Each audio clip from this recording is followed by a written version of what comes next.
We would like to continue the workshop with our next presenter, David Brown, to deliver his presentation from flood risk mapping to forecasting, Churchill River Flood Forecasting System.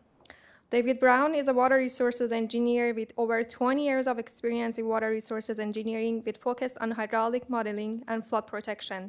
He obtained his Bachelor of Science in Civil Engineering in 1998 and his Master's of Engineering in Water Resources Engineering in 2005, both at University of Manitoba.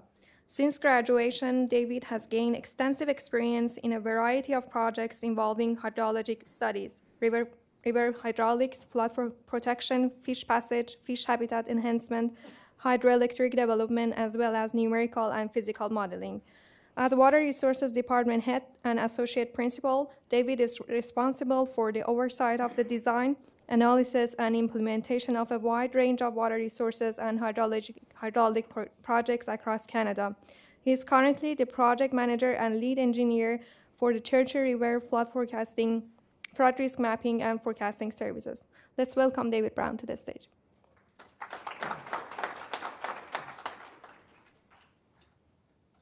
Okay, thank you. And get the great spot of after lunch, so hopefully everybody's bellies are not too full to put you to sleep. I'll try not to with this presentation and talk.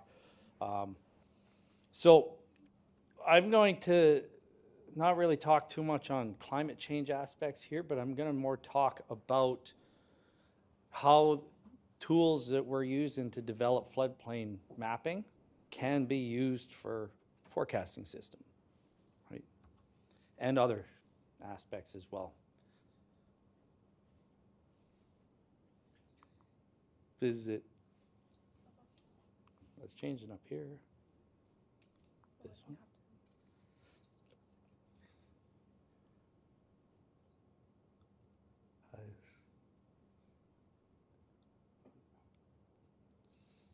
The next slide is really good.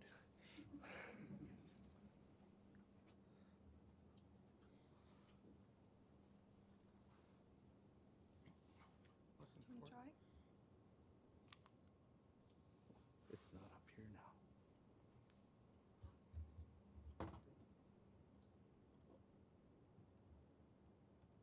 Let's try that. There we go. Right on. Technology. I always laughed at teachers when they couldn't figure out the VCR. Now I know. So first and foremost, I guess before I get too far in here, as we heard this morning, these studies are not easy. They're complex. They take a lot of people. They take a lot of smart people, a lot of intelligence. So really this is to acknowledge the group that, like KGS, we were the lead on the project, but we were working with a company called 4DM out of Southern Ontario for the forecasting system and software development. We had Peter Zuzik on board for coastal application. Local surveyors up in Happy Valley Goose Bay, Neil Parrott. Atlas was our LiDAR provider that was able to get LiDAR this year, late this year. And Dr. Carl Eric Lindenschmidt, one of our ice experts, to supplement our own internal ice expert in Rick Carson. And of course, all the involvement and teamwork with Ali and his crew at WRMD. So this is a culmination of everybody's work here. So how did we start? How did we get involved here? What's a little background? I think most people in this room probably know that May 2017 there was a pretty large ice jam that caught the communities a little off guard in Happy Valley Goose Bay and in a community called Mud Lake. Flooded a lot of houses, flooded a lot of property, extensive damage, and emergency evacuations ensued. Evacuations in the middle of the night, 3 in the morning. So that's how unsuspecting people were. Now the areas that are shown flooded here, relatively low elevation relative to the river and relative to the sea level. So I talk about we had flood risk mapping on one side, all these typical tasks that you would do. You get your LiDAR surveys, you get your topographic, your bathymetry surveys, your crossing data, you have some stakeholder consultation, Haseen had mentioned that earlier, that we had done that in part of this job. Remote sensing to come up with land use, mapping for the hydrology model. We also looked at stochastic and numerical modeling for the hydrology side. And then we look at the hydraulic side, and we're looking at open water and ice conditions. We'll talk about the two different models we've adopted for that. And of course, we're doing the current and climate change, and then that develops the flood risk mapping. We don't have the flood risk mapping yet, but I'm going to talk about how each of these pieces of information was used to come up with the products that will be the flood mapping. And as well, then I'll switch over and we'll talk about how each of them is adapted or tweaked to go into that forecasting system. So unique aspects here, we are producing floodplain maps for both an open water condition and an ice affected condition. And it's important to note that like a 1 in 20 year flood or a 1 in 20 year open water flood is completely different than a 1 in 20 year ice affected flood, because the mechanisms for flooding can be different. We've adopted a Monte Carlo approach to develop the ice jam frequency, so a 1 in 20 year ice affected event. Monte Carlo is essentially a set of simulations, ideally 1,000 or more, where you just change variables, and you get so much data that you can actually do a frequency estimate. So it's like having a long period of record, but you're synthetically generating it. And we've developed the forecasting system based on the same models. So let's talk about the flood risk mapping, what went into it. Data, lots of data. Data from the government, data from Nalcor, data from Water Survey Canada, Environment Canada, and public consultation. And lots of data, but we also, this is a data sparse area as well, or it can be in the watershed. Survey data. We went out and got topographic surveys. We had to get key bank elevations. Whenever we do LiDAR, we want to make sure we get actual surveyed points on the ground so that we know that the LiDAR data is accurate. We had to get crossing data. Now on the Lower Churchill River, there's one crossing, but we also have some other crossings on the tributaries there that we had to pick up. Bathymetry, so getting in a boat, doing surveys, doing probes, getting the water depth, seeing where the bottom of the channel is. And I'll show you a picture of what the channel looks like there soon, as well as combining that with the LiDAR surveys and the aerial photography. So lots of information.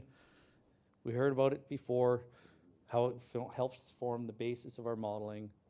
So with remote sensing, how we're using that for the flood risk mapping is to develop land use maps.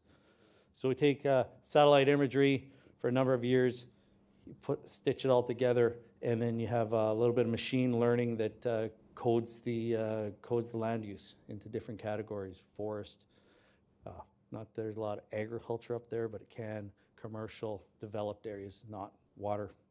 That's the image on the top, the green and blue image. So pretty uniform conditions up in Labrador there for what we're looking at.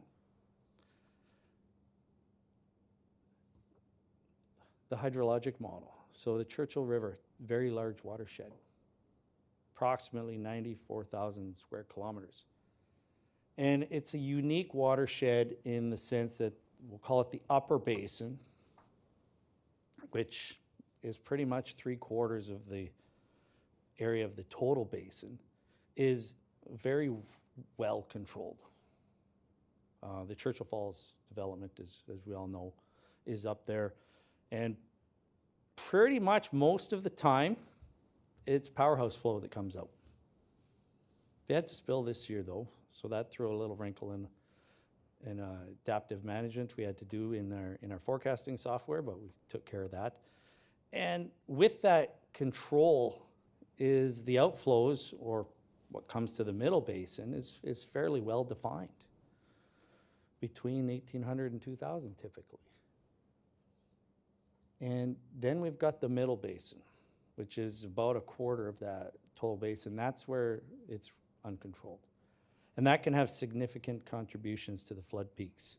So if we think about flows in May 2017, we're up at 4,500, 5,000. We know that 2,000 of it or so came from the upper basin. You can see how it can be significant, the middle basin. So that's where we were focusing our hydrologic model on. The middle basin and the lower basin. The lower basin is just a little bit downstream of Muskrat Falls, so a very small contributing area. So here, similar to what we heard this morning, we're using a HEC HMS model, but we're not doing the whole basin. We're using the outflows from the Churchill Falls plant as an inflow to our model. So we're just looking at the middle basin. We broke that up based on different sub-basins.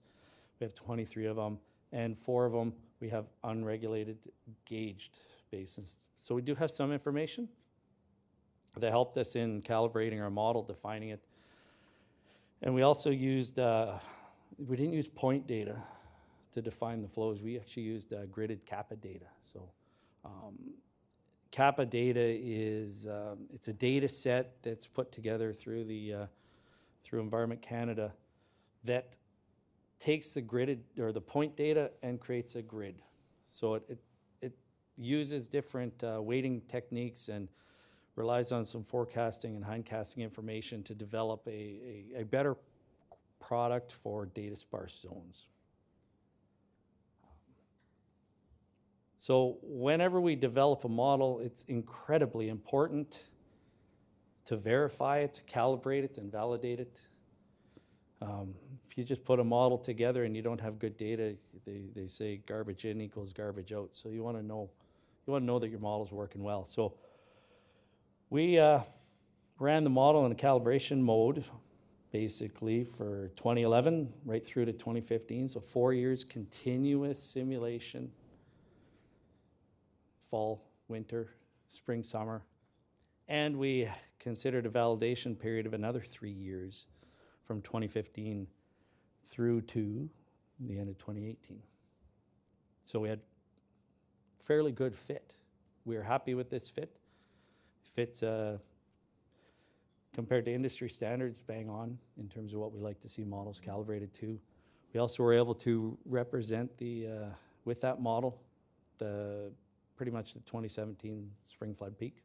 So we had a lot of confidence in the hydrologic model. So this is a model that's going to define the flow and the flow forecasting. Now, switch into the hydraulic model. So when we're putting together floodplain maps, you have the hydrology, which is how much water is coming. And then you got the hydraulic aspect, which is how high is the water level going to be. You need both aspects to build your maps with the basis of your maps. So this is the lower Churchill River, Muskrat Falls on the left side for you. And Happy Valley Goose Bay. And the community of Mud Lake, if you're not familiar with it, I don't know if there's, I'll just point to it up here. Right down here. Okay. So right at the very bottom end. What you see in the inside the river there, what looks white because of the shading on it, that's sandbars. Lots of sandbars, and the sandbars will move and they'll change. So we talk about updating models. We talk about keeping representation accurate. If you have a system like this, you may have to update your models. You may have to do new surveys. You have to monitor the growth or change of sandbars because it could affect the water levels, flood levels. So we've taken that stretch of the river, did a whole bunch of bathymetry surveys, red lines on the map, combined that with some LiDAR surveys of the overbank to build what we call a digital elevation model, which then we can build our hydraulic model on. And again, like the hydrologic model, you want to calibrate and validate and verify your hydraulic model. So we ran the flows that we've got. This is we looked at a number of years, but this is 1 year when we had high flows in the spring. I think it's 2018. spring 2018, and we had low flows. And you can see we have good representation at the top end of the hydrograph, so the flood peak. And then we see a lot of what looks like noise, back and forth, jagged sawtooth at the bottom. That's actually the tidal effects at the low flows. So we're, with the hydraulic model and tying in the tidal information, we're able to represent that as well. So comparing this for a few years gave us, again, good confidence that our models will predict and representative of the situation there. This is for open water. Now we're going to talk about ice model. There's not as many commercially available ice models. Ice engineering is relatively new as a engineering science because typically we don't have a lot of data and we haven't known a lot. The rivers typically freeze, and who pays attention to them? People that actually use the river. And then a typical spring will go by and the ice will go out and everybody's happy. Summer's coming, it's getting warm up, put the park away. But then there's the occasional time you get an ice jam. But you haven't got data before that. So you can't even replicate ice jam. So the science has been studied a lot more recently in the last, I'll call it 15 to 20 years when I talk recent development in engineering science. And the RivIce model is it's a publicly available model that Dr. Karl-Erik Lindenschmidt, now he's kind of the keeper of it. It's bounced around, but it represents all of the dynamic processes of river ice movement. So when the ice starts flowing in this and forming in the fall, it'll represent ice formation. And formation can happen gently or it can form in a jam, depending on the flow and velocity. It will represent breakup as well. So as the flows start to increase and the water levels rise, the ice is going to break off the banks, it's going to break up, and it's going to flow downstream. And that's when you get spring ice jam. So it represents all of those processes.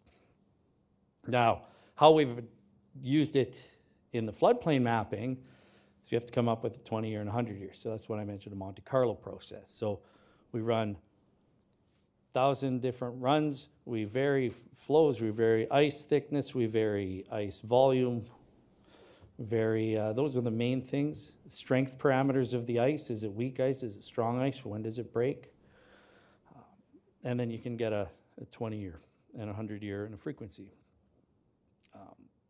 And again, we want to try and verify our model. So calibration, validation. I mentioned how in an ice jam you typically don't have a lot of information. Nobody measures volume of ice.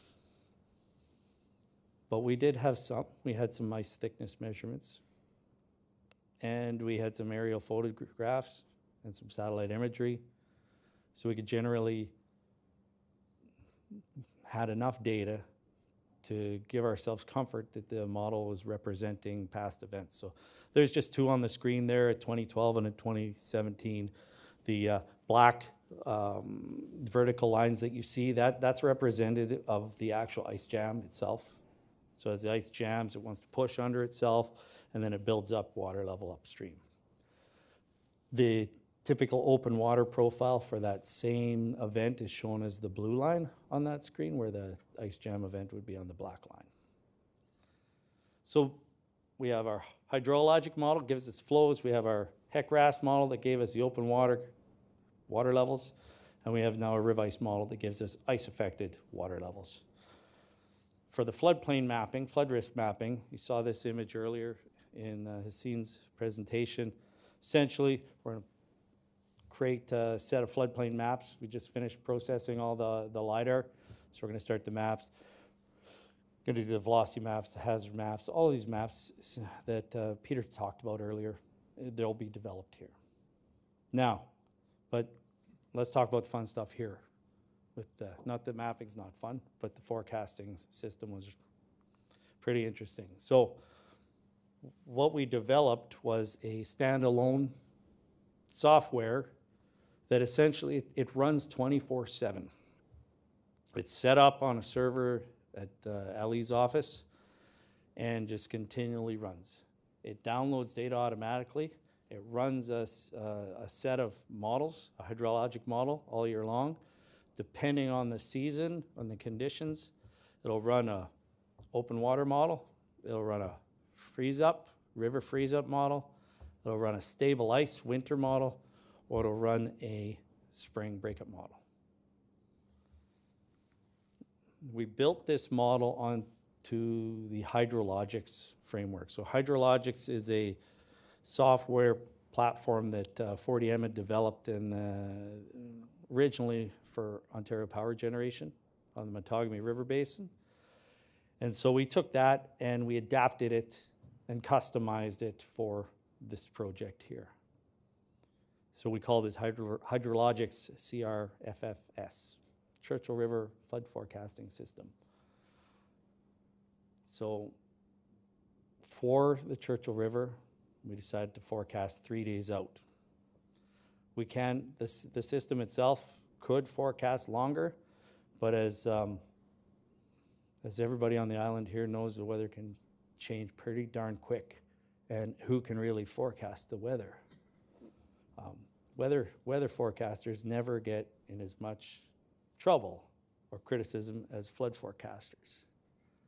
Yet flood forecasters rely on the weather forecasts. Interesting. So it's automated system, daily forecasts. It's web-based. So it's on the server, but you could log in. Staff can log into it. And it's configurable. So we have it set up with alerts and triggers, and it'll send notifications out as those triggers get met. Automatically sends triggers out. Automatically sends emails out saying the data has downloaded successfully, or the data didn't download successfully, take a look, something's wrong. Okay? And it retains information within it, so you can go back and see what the hydrologic forecasts were over time.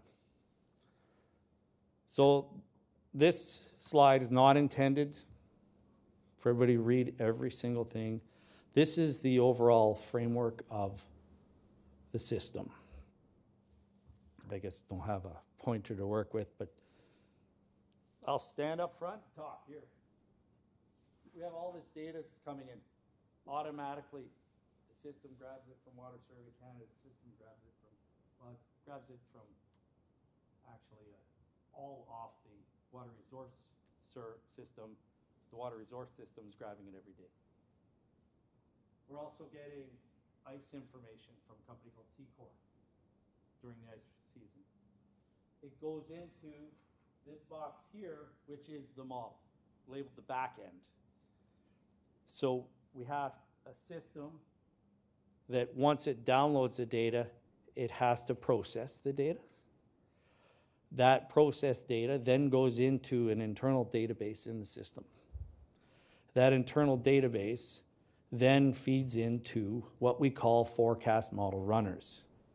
What do we mean by runner? That HEC HMS model that we talked about earlier is built into this system. So it runs HEC HMS every day. It'll run the RivIce model in the system. And it will run an open water model. It uses the information from the HEC-RAS model that we talked about, and I'll show you how in a second. Then it takes that forecast water levels, compares that to the thresholds. So we set up thresholds of 1 foot below riverbank. Riverbank, 1 foot above riverbank, compare it to our 20-year level, compare it to our 100-year level. And if those triggers are met, then notifications go out. That's what you see on the far side. And then the interface in the middle, that's that graphic screen that we saw, and I'll show you a few more graphics of that shortly. And it also combines GIS data in the window that displays the results. So I talked about the automated data feeds. I told you about the hydrologic model for the floodplain mapping using CAPIT data, gridded data. Here we're going to use NWP, National Weather Prediction data, gridded. So we've tweaked that. We get Seacor gets ice coverage for us. It's from satellite imagery during the freeze up and breakup process. And we're also getting ice thickness. So we're using remote sensing directly feeding into a forecast model. That's a pretty interesting point here. Not sure if that has been done too often. And then we're also updating historical data and doing hindcasting. The hydrologic model, the model itself has been coded into the software. So these graphics just kind of show how the forecast system is using the data that's downloaded and processed, it's putting it into the HEC HMS model, it's taking that out, and it's creating a record of flows that basically flows in Muskrat Falls. And it uses precipitation, temperature, stream flows. The hydraulic model is for the open water condition. Rather than coding HEC-RAS into the system or having it run HEC-RAS all the time, we actually took the data out of HEC-RAS, created numerous profiles, created lookup tables, and it helps increases the speed at which the forecasting model can actually calculate water levels. Instead of running all the different flows, it just looks up the tables, comes up with a water level profile. We talked about the RivIce. We did code this in because RivIce is basic Fortran program. There's no fancy graphical interface. It's all in the back, so we built it all in the back. And I mentioned that it runs that Monte Carlo simulation. And runs it Monte Carlo, so then we can say, oh, what's the probability of water levels hitting this level? What's the probability of an ice affected level here? So you have 95th percentile, 50th percentile, and 5 percentile. So we have a range at which we're going to forecast. Hassine had this graphic in his slide earlier. Essentially, it just shows the cycle. We're in a spring condition. We're running either an ice jam or a non-ice jam. Could still be static, stable ice. Okay? We use remote sensing, the ice coverage, to tell us whether in a breakup or we're in a stable ice. Then we use that ice cover satellite remote sensing again to tell us as the ice moved out. The ice has moved out, we're into open water conditions, summer. We run summer until we get to a point where the water temperature gets too cold. And the water temperature gets to a point that ice will start to form. Now once those two triggers, because the review of the data told us that we had to have both conditions met, then it runs a fall, a freeze-up condition. We again run that until we go back to our remote sensing ice coverage data until the river, that reach of the river is 50% covered. Because once that's 50% covered from the downstream end, Lake Melville up, we're not going to have any more risk of ice jams, freeze-up ice jams in Happy Valley or Goose Bay and Mud Lake. Once it gets to that, it runs a stable ice all winter.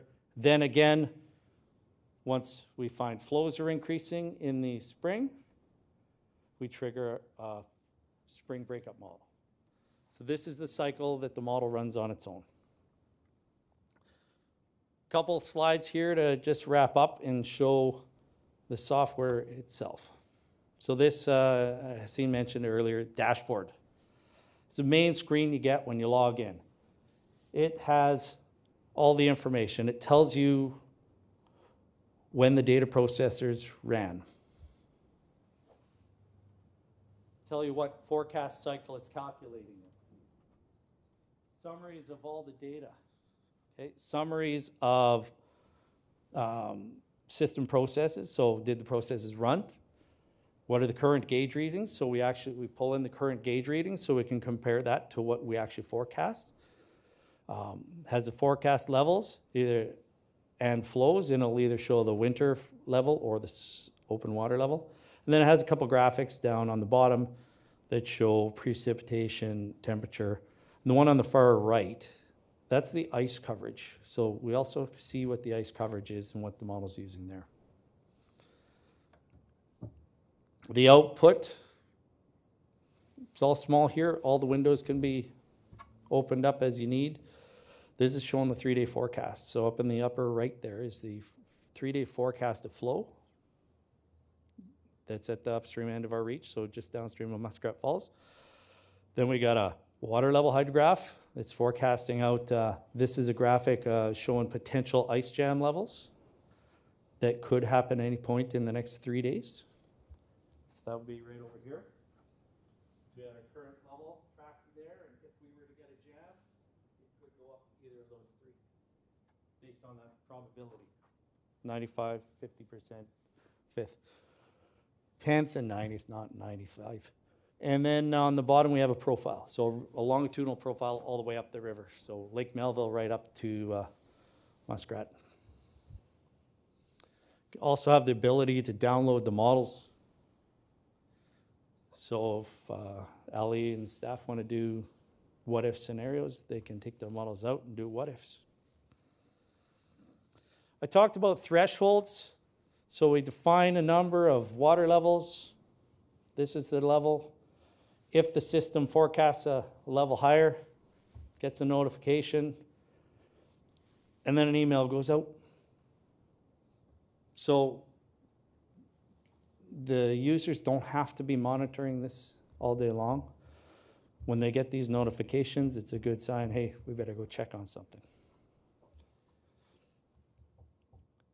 We've also got diagnostics in there so one can go back and continually check, improve, and we have the ability to go in and tweak all the models. If we have to get better calibrations or things change, I talked about sandbars. If we have to update the hydraulic model, we can. These would be some triggers.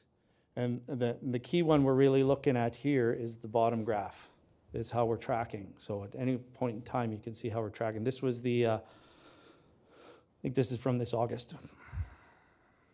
So some of the locations fit pretty good, some don't. The key inputs at the bottom into Muskrat Falls fit pretty good. So we put this system live in May. Worked pretty good. It was predicting some high levels. We did get some high levels. We didn't get flooding, but we've got some high levels. And it predicted our open water levels pretty well through the fall and summer and fall. So right now we're getting into freeze up, so we're going to see how it does there. It's developed for continual improvement too. So I mentioned we can consider adding on more functionality. We could have it, we monitor the floods, we update the models as we need to. As we get additional input data, I mentioned Church Falls Spillway. We had to add that capability in this summer because before Churchill Falls never spills. Guess what? First year we put this in, we had to add it in. And you know, how could we could even build this and on the graphic GIS interface, put floodplain mapping on it as well. So then in the system, you could zoom into the different areas and have the floodplain maps, and you could even build this so that it could create dynamic flood images based on the forecasts. So there's lots of ability to grow and lots of ability to adapt. And that's it.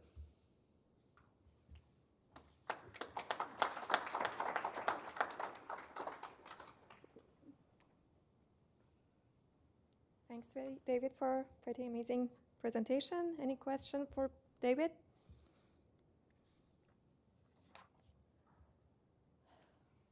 You're running snow accumulation and you just model for the winter. The question was, are we running snow accumulation in the hydrologic model? Yes, we are. So we accumulate that precipitation every day, and then depending on the temperature, In hydrologic conditions, we either accumulate it or it melts. And that's also, with that, in the forecasting, the hydrologic model's not just forecasting the flows in the next coming days. It's hindcasting. So it's going back and it's setting up the basin conditions over a couple of years, because we got groundwater, how saturated is the basin, this, that, the other. It all comes into play. So when we look at forecasting out the next 3 days, that model's been running for a couple of years, building up the basin conditions.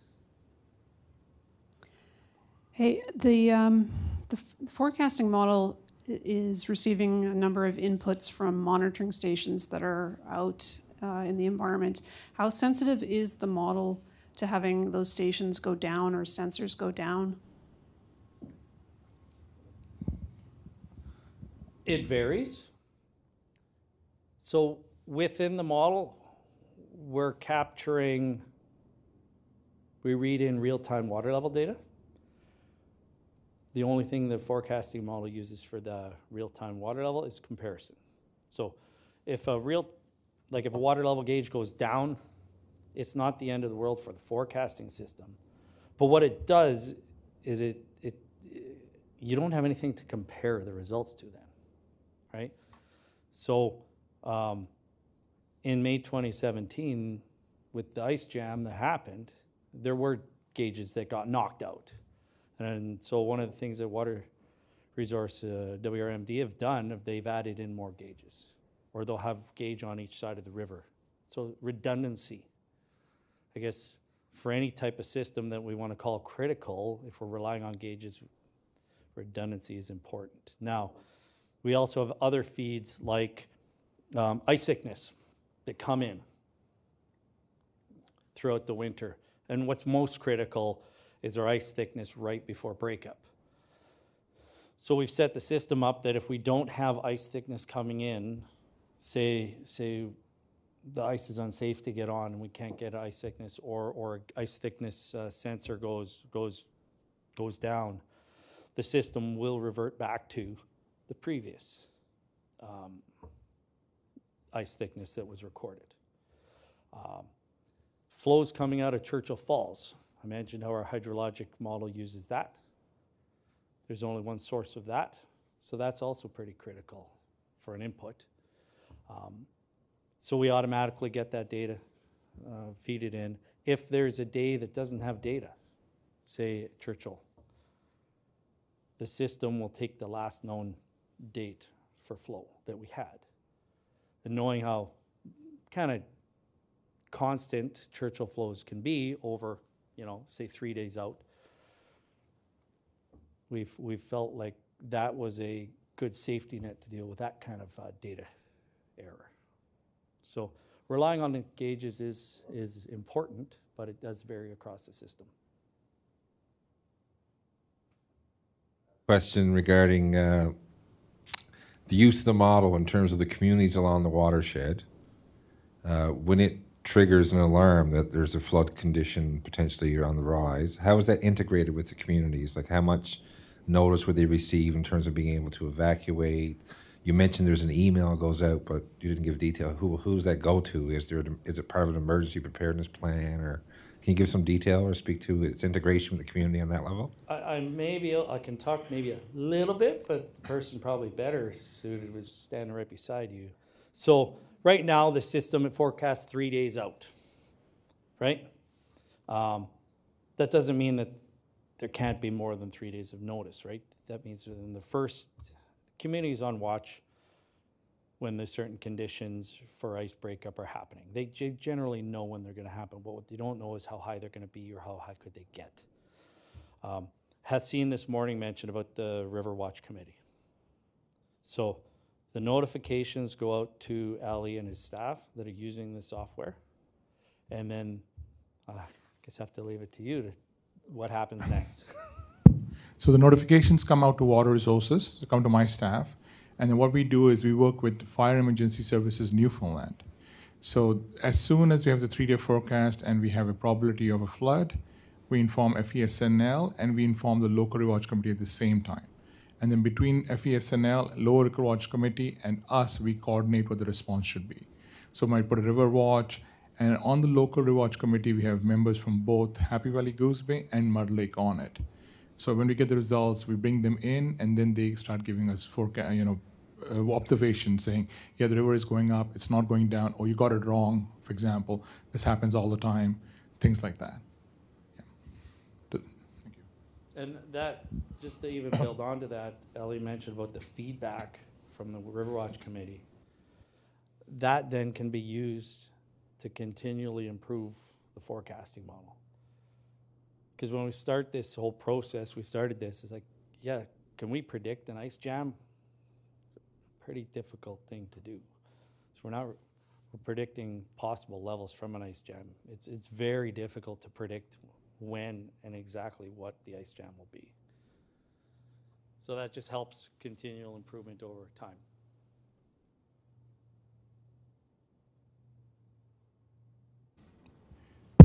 So in the interest of time, we'll hold further questions now. We'll move on to the next presentation. And if you have other questions, you can talk to Dave during the break. Thank you.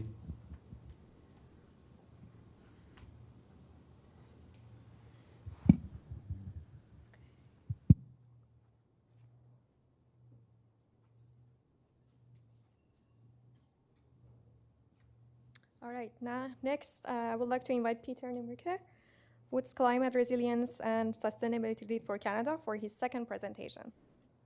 Please welcome Peter. Thank you, Shebna.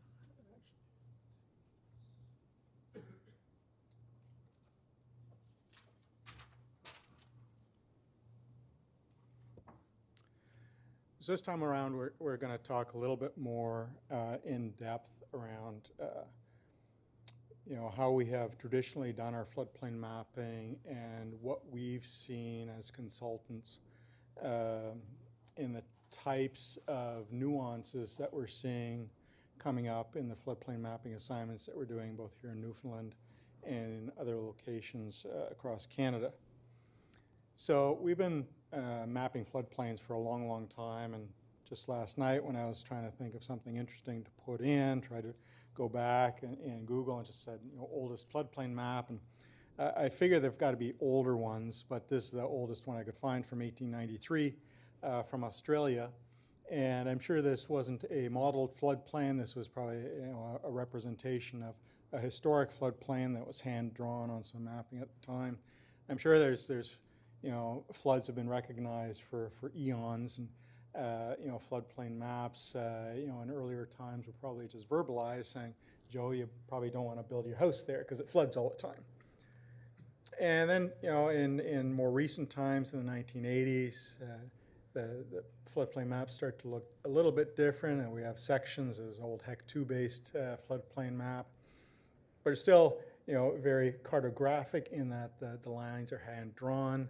This is just a 2-color image. I remember the plates being made and all these sorts of things. So it was a rather labor-intensive item to produce. And you see some of the sections are rather far apart because you didn't want to have to do quite too much survey because that was getting expensive.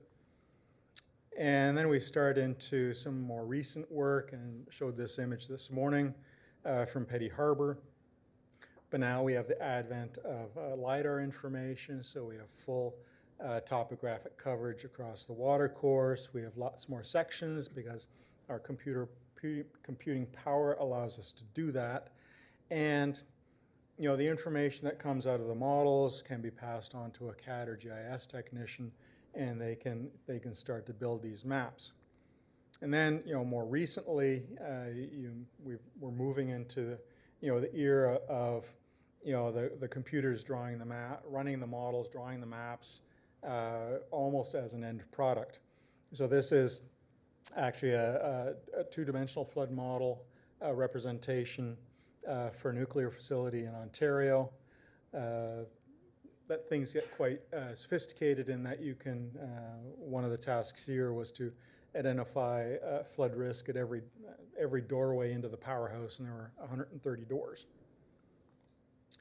So in terms of how we build our floodplain maps, even through that whole kind of chronological series of 4 images. I mean, fundamentally, in terms of the big picture tasks, it's fundamentally the same.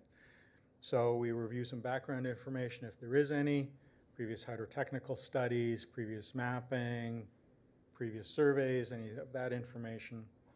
We obtain our topographic and or bathymetric information. We do some manner of scenario development. So what scenarios are we actually going to map or look at?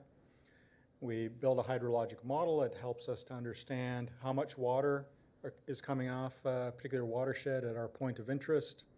We build a hydraulic model that takes the output from the previous step and tells us how high that water is going to get at a particular location in our river. And then we do some manner of visualization. So we take the output of our hydraulic model and we represent it on a map somehow to show the limit, basically that line that says if you're on this side of the line for this event, your feet are dry. If you're on the other side, your feet are probably going to get wet. So if we look through these kind of basic tasks around what are some of the evolving technologies around our topographic and bathymetric information, I mean, one of the more is kind of one of the recently innovative things are unmanned survey drones. So these are a lot of fun. It's like you know, your typical joystick thing. I think, you know, on the rivers we're talking about here in Newfoundland, we're talking more large boat and dragged sonar, but in some of the places, some of the smaller water courses, you actually have an unmanned, basically like a joystick-driven boat. It's just a rather big boat, about the size, surface area of this desk here, with GPS unit, satellite unit, etc. Those have been used for a number of years, and those are very, very helpful. More newer, I just was made aware of earlier this year. That was at that conference in Ontario that Ali Khan actually also attended. But LiDAR that will actually capture bathymetry. And you know, this has great ramifications for, again, this continuous information base along your water courses. And the image is perhaps deceiving somewhat, but as far as I'm told currently from the LiDAR contractors that I've been in contact with, you know, the depth that this technology can get to is maybe about 2 meters if the water is almost crystal clear. Better average is about 1 meter. So you're talking about, you know, small water courses. And you have to have a pretty unique situation because it generally costs about 5 to 10 times more than your traditional above water LiDAR. So it's interesting, and it'll become more interesting as the cost comes down. Future sub-daily time step continuous rainfall. So right now we're kind of, in terms of projected rainfall, we have you know, really good handle on daily projections. Less so when you get less than a day. So when we're talking about continuous future time series that we can use to inform our modeling, we're still waiting on that. I think, Rich, we're probably, what, at about 3 hours is the shortest sub-daily time step right now? Exactly. And it's got even larger error bars around it. But that's always been the struggle now in terms of running continuous models. We have maybe 3-day forecasts, but if we wanted to run a continuous model, say 50 years into the future, we don't really have that capability yet. I think it's probably coming in the next few years. And that would be really interesting in terms of how some of you know, our stormwater management end of pipe facilities work, whether they are controlling flow or controlling quality. And newer this year, federal floodplain mapping guidelines. One of the criticisms of floodplain mapping in Canada, mostly coming from the insurance side, has been this very mixed series of guidelines across all the different provinces and from the feds in terms of floodplain mapping and how to put it together and the new technologies and how that works. But now we have from the feds new guidelines that are coming out that cover a variety of different territory. Actually, I've got these here. In terms of the general framework, LiDAR acquisition, hydraulics and hydrology procedures, and geomatics in terms of how you put the maps together. And there's a case study there. Actually, one of the case studies is Waterford. So I think that's a reflection that what Newfoundland is doing is viewed very positively at the federal level. And then just last month, Nova Scotia issued its municipal floodline mapping guidance, which is just going through trial right now. They're just letting a series of 3 contracts to test run their guidelines. That also includes requirements for climate change informed floodplain maps.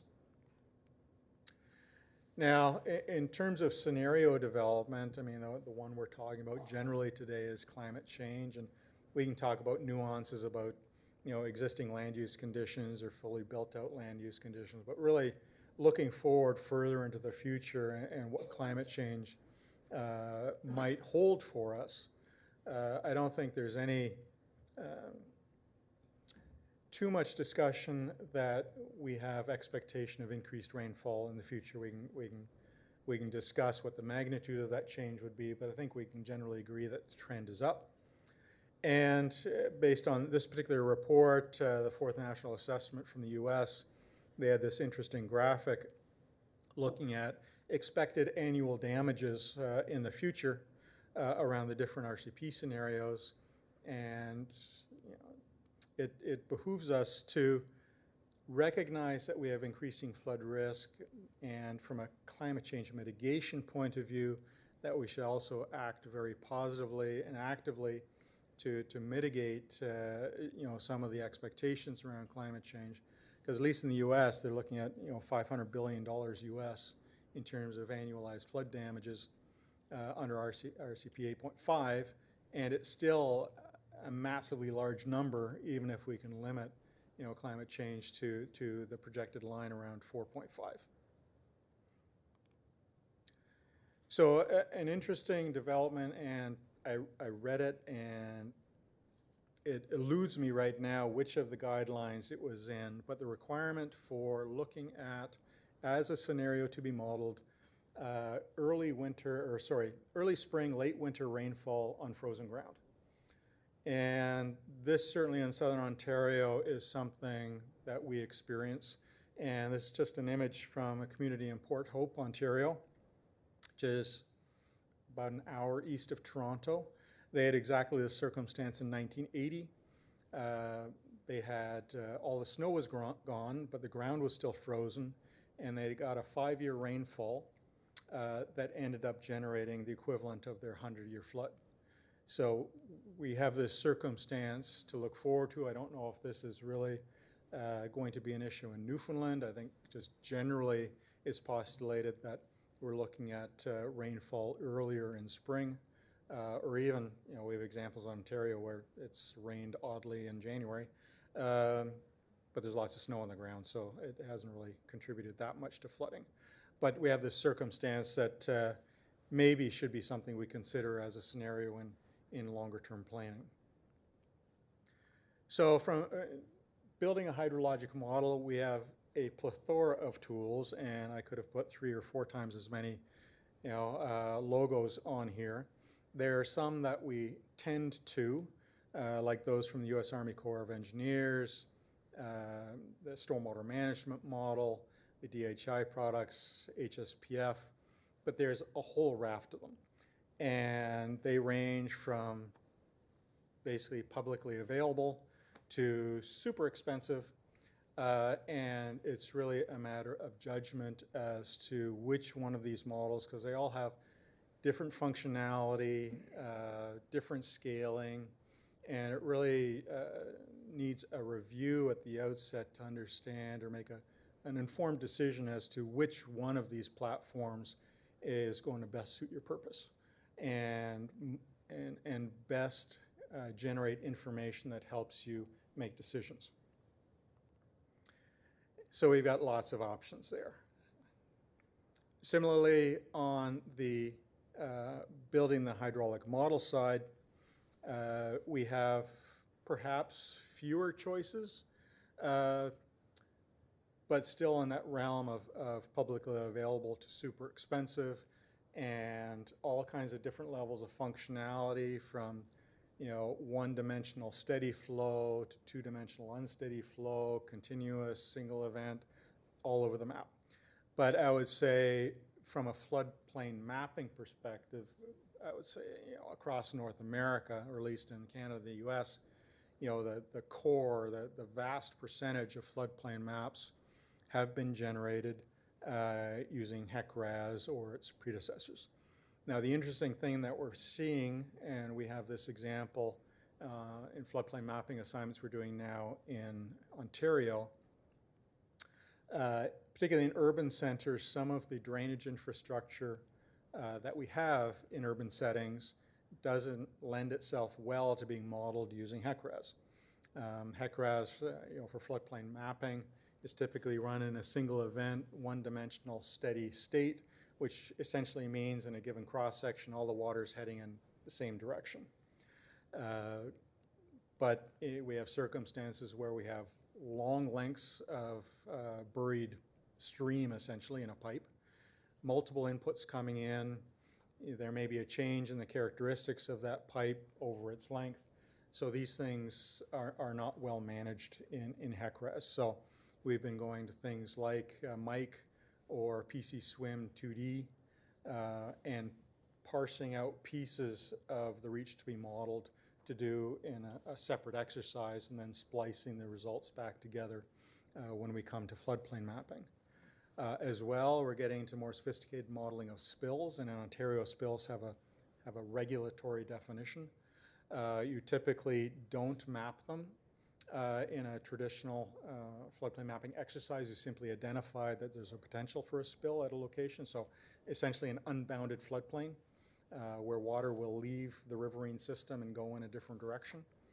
But we're seeing now projects where we're specifically not doing the riverine floodplain mapping, but we're doing spill mapping, which has a different set of policies around it.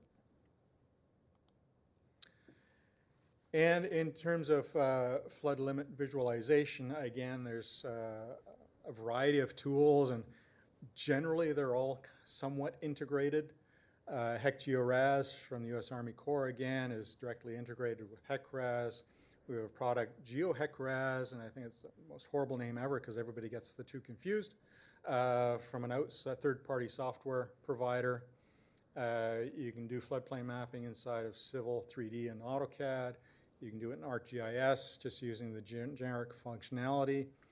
And the difficulty is, just coincidentally, we did this 2 years ago. We used all four, and they all generate different lines from the same data set.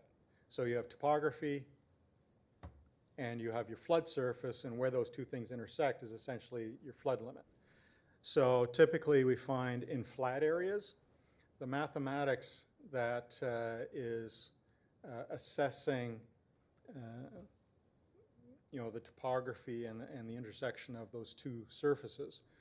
In flat areas, the mathematics are different, so it's generating different lines. And depending on the circumstances, sometimes it's a greater difference, and sometimes it's less of a difference, but it's interesting in and of itself. And now, when we do work for the Toronto Region Conservation Authority, we are required to do our lines using all four tools and then rationalize them to make sure that it's understood where there are differences, why there are, and make a decision as to where that line should actually lie. And then New Frontiers, I mean, that's what David was speaking to in terms of flood forecasting. So taking the traditional thing was, get your data, build your hydrology, build your hydraulics, build your map, and you were kind of done. Now we have the opportunity through tools like HEC-RTS, real-time simulation, to take what we've built, tweak it somewhat, and it serves a secondary function in terms of flood forecasting. So we have all kinds of scenarios. Thank you. We have scenarios that we have to look at. We have different data sets that we have to look at.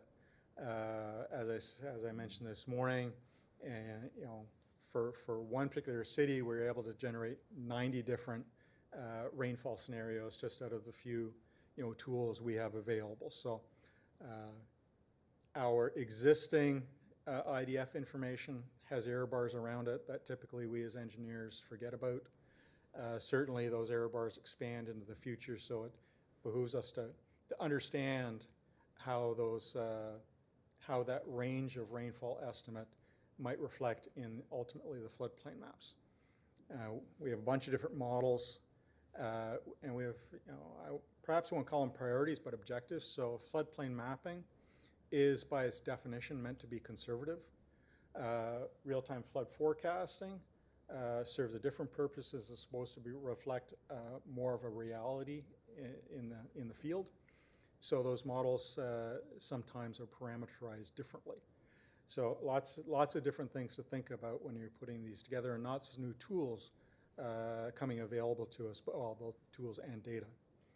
So I think I'll just leave you with this. I mean, I think we always have to think ahead, think of what's new. I think as engineers and scientific people, we like to always do what we just did before because it's what we know.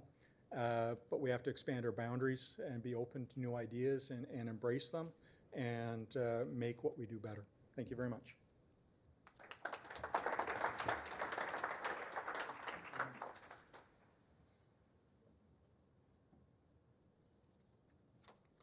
Time for questions?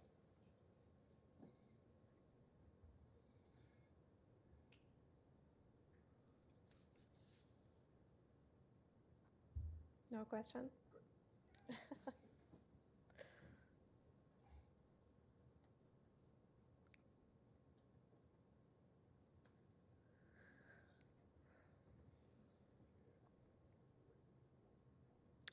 All right, next item in our agenda is a second roundtable discussion.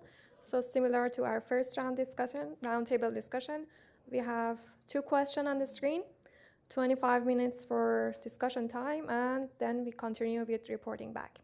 Thank you.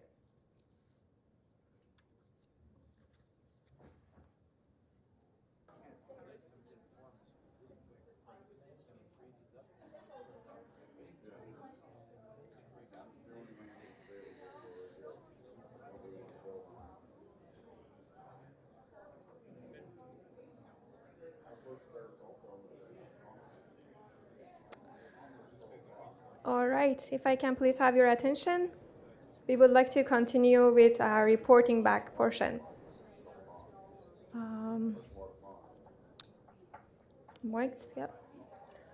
Might want to start with that table over there.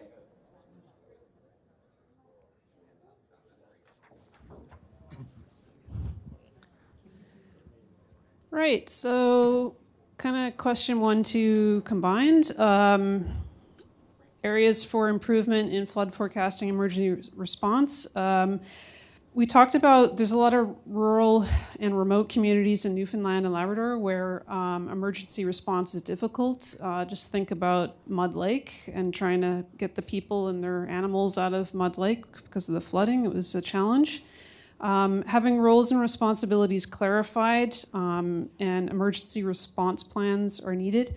I think in Newfoundland and Labrador, the municipalities are legislated to have emergency response plans, but I'm not sure if LSDs are and unincorporated communities, for example, like Mud Lake, are not.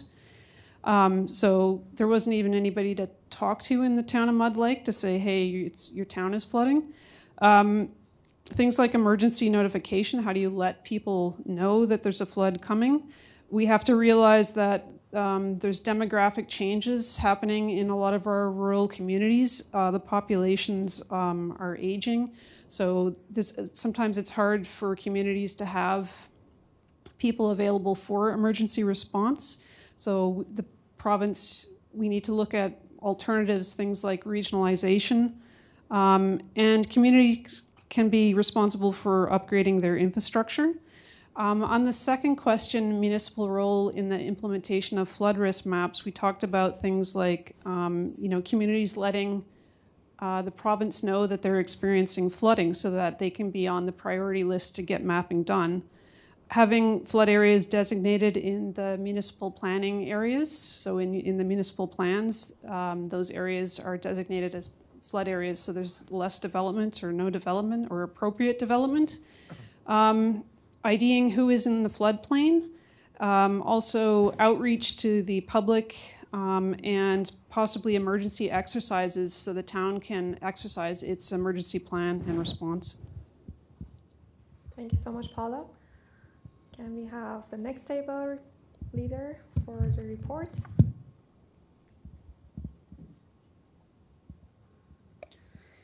In regards to the areas of improvement, we focus mainly on the emergency response.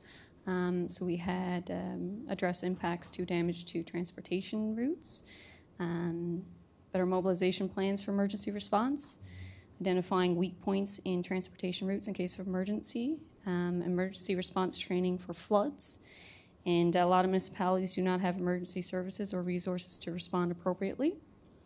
Incorporate erosion implications that could impact infrastructure. And for the second question, in regards to the municipal role in the implementation of flood risk maps, we had municipalities could have policies in place that utilize flood risk maps to mitigate future issues, and also develop asset management plans that prioritize upgrades. Thank you so much.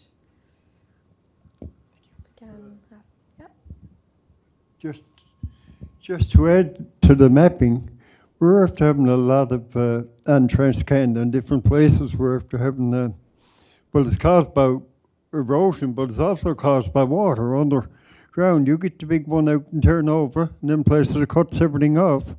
I think we should map our highways. We have the technology, or we should have the technology to see if everything is happening underground. Because, I mean, you know, you get a big sinkhole.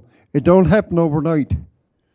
So it takes a while to, I think there should be something done about that, but that cuts off a lot of communities when you get a big sinkhole, and they're not really prepared, because when they had different ones, they had to try to hire contractors and everything in a hurry, and so it wasn't prepared as far as I was concerned.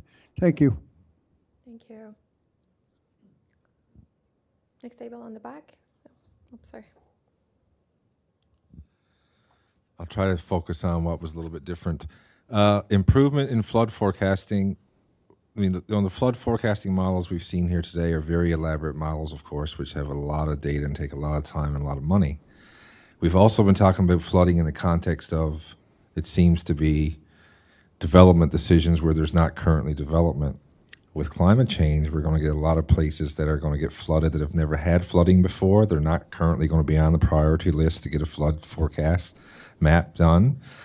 And we'll have a lot of assets and infrastructure that is very vulnerable that a lot of communities will not know until it's too late. So we don't know if there's a way that, you know, we need to sort of map the flood vulnerability of a lot of communities without this huge, detailed, data-laden model. We need some way to just assess vulnerability, make it practical. This is a table of practical people who work on the front line, just saying, okay?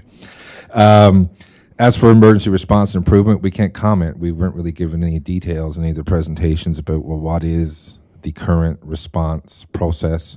I know towns are mandated to have one, but a lot of times they have one, they write it, goes on a shelf. We have a new election, new council, no one even knows they even got one anymore. Same thing happens with their integrated community sustainability plan and a bunch of other plans that towns have. The comment about the aging municipality, the demographics and stuff, very apropos comment. We have a lot of municipalities in this province that are getting smaller, an aging population, all this new technology, apps, you know, all the requirements of all these new plans they got to write and be up on the science of climate change and complexity. They get overwhelmed. And if we look around this room, there was a municipality here this morning. They left at lunchtime because they were overwhelmed. The MNL conference just happened here this past weekend. There's no one in this room who stay behind and participate in our conference and workshop.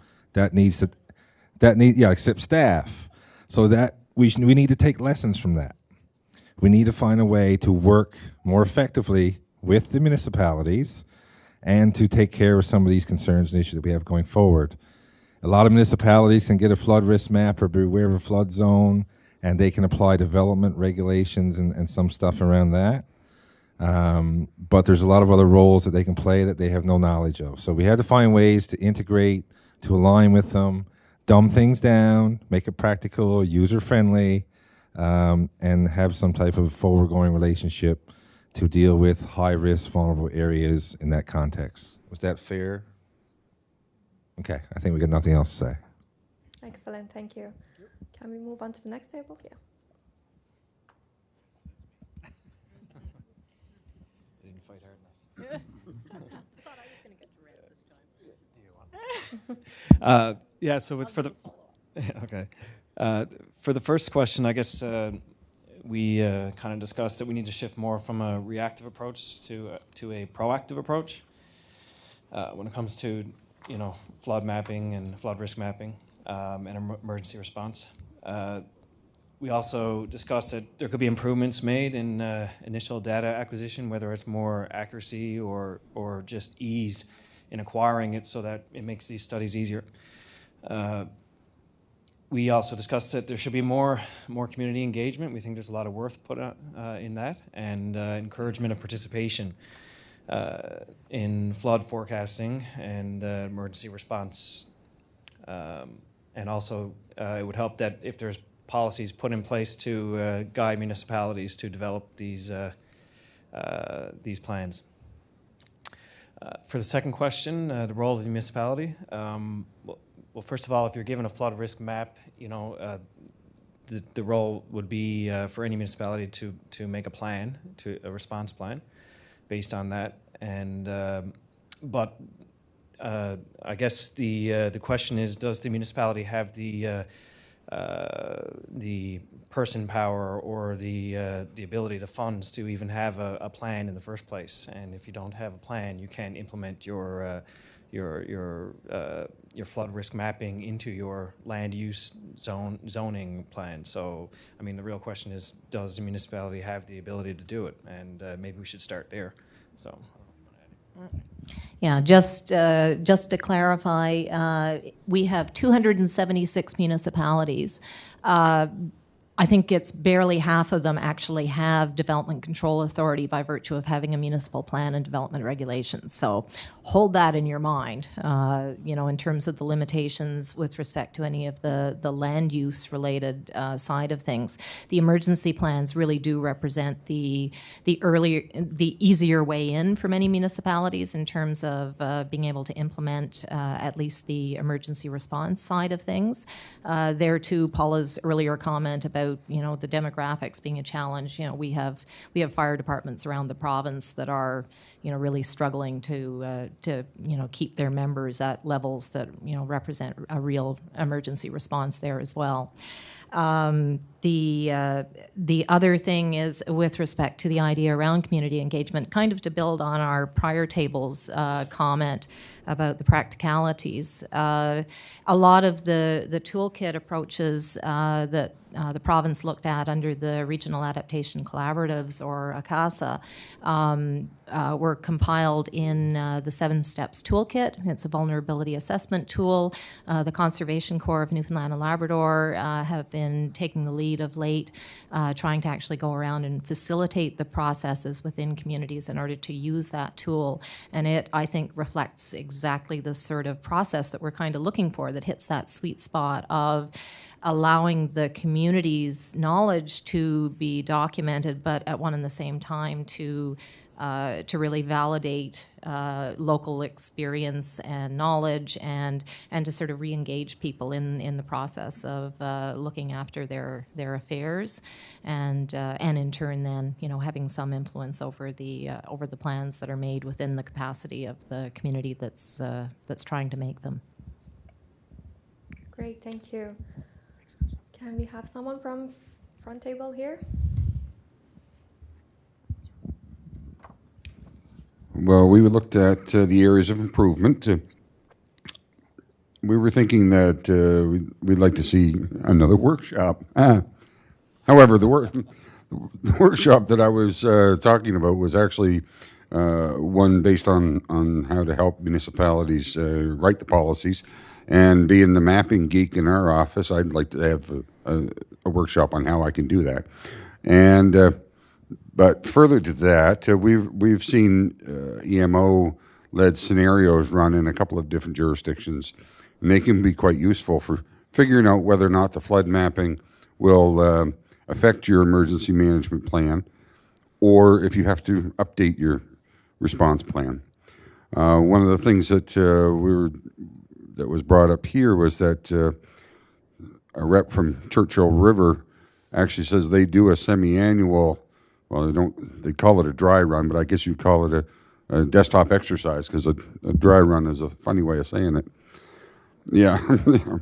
And but our big question for the first one was that if it's an area of improvement concerning notification, do we know that our public knows what to do if we tell them that that flooding is an issue?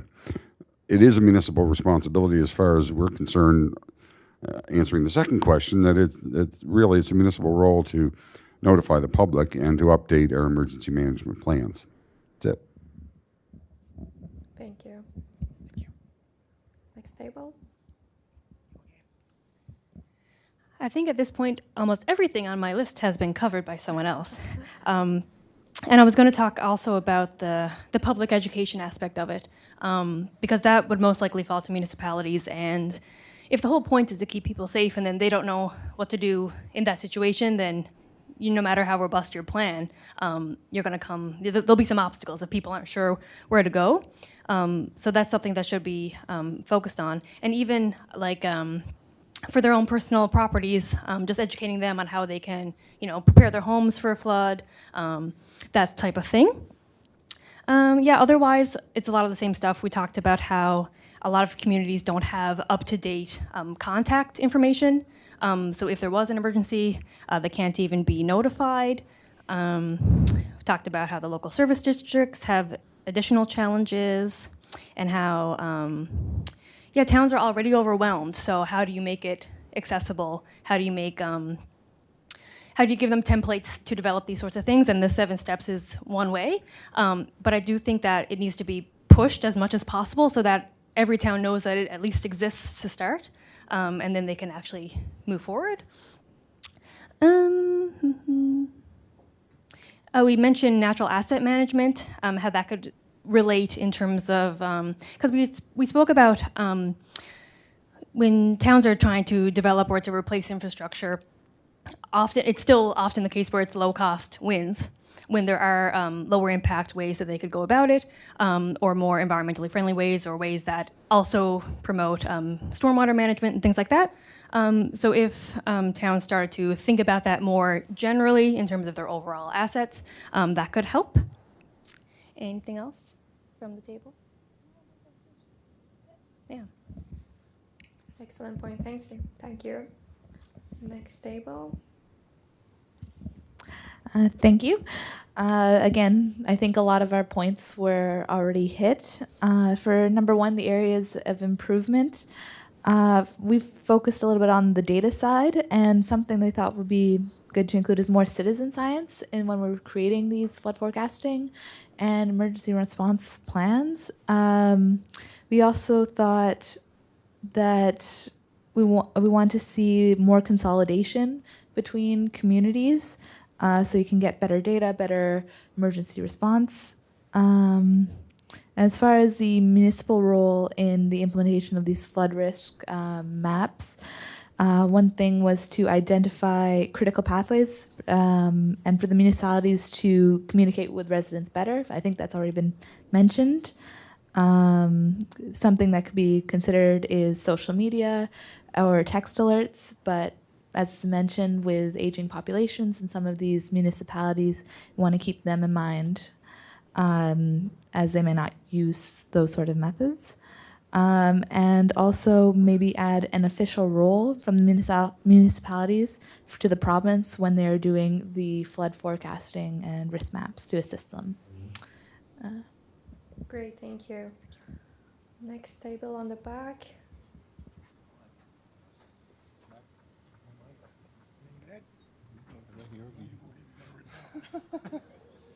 Oh my. Most of the topics were touched already, but some of the stuff that we talked about that hasn't been mentioned is we were wondering about can certain rivers, known rivers, such like you talked about the flood forecasting of the Churchill River, but there are other known rivers on the island, Badger, Stephenville, that they're known to be flooded.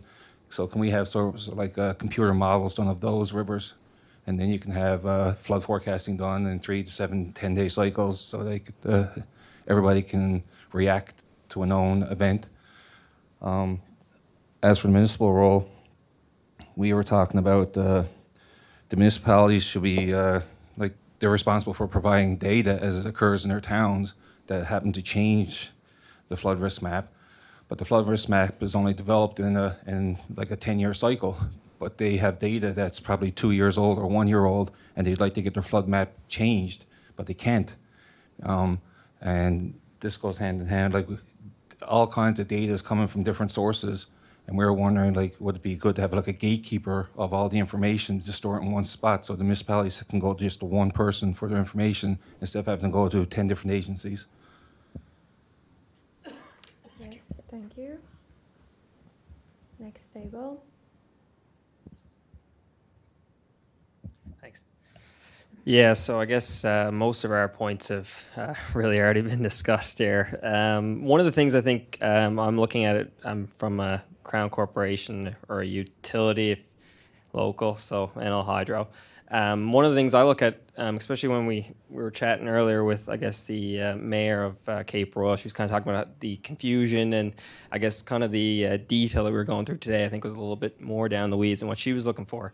But I look at ourselves, we develop our own dam breaks and that type of stuff, and our flood mapping looks a little different than what I've seen today from the province and whatnot. So maybe there's an opportunity there for industry and government to work together really to kind of try and consolidate this information a little bit more and maybe provide something that doesn't look so different. So there's a little bit, a less of a chance to get some confusion, especially in an emergency type event when you don't want to be wasting time trying to figure out what you're looking at. Other than that, there's not really a whole lot else. Great, thank you. And our last table.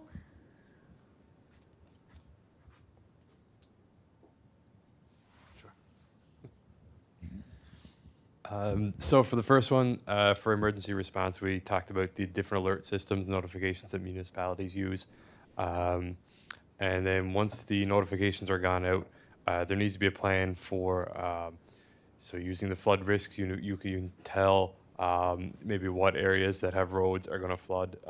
So if emergency vehicles can't get to those areas, you need to have a plan to, how you're going to access those areas and get people from the areas. And the role of the municipalities is to be both reactive and proactive.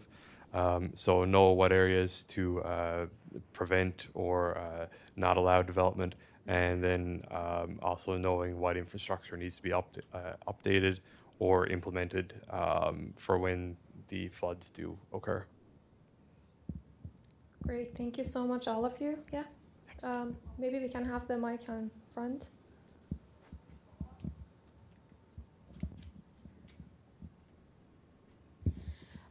We've been referring to two areas of planning authority, the land use planning authority that municipalities have and the emergency planning authority that they have. Third one, which hasn't been as big a factor but will be much more so in years to come, is going to be the asset management plan protocols, because this is moving municipalities in this province into the space of evidence-based decision making. It actually incorporates and provides a spot for assessing risk as a component of the decision-making process, and it has direct bearing on annual budgetary and infrastructure investment decision-making. So it is something to watch. It is a major area of development for municipalities here because although they all manage assets, they haven't been doing it in this fashion. And they've got a few more years under the current gas tax agreement to implement this type of asset management planning protocol. So, keep an eye on that one. Great, thank you. Thanks to all of you for sharing and participating in this roundtable. We appreciate receiving your comments, and now we will move on to our coffee break. We will resume at 3:30. Thank you.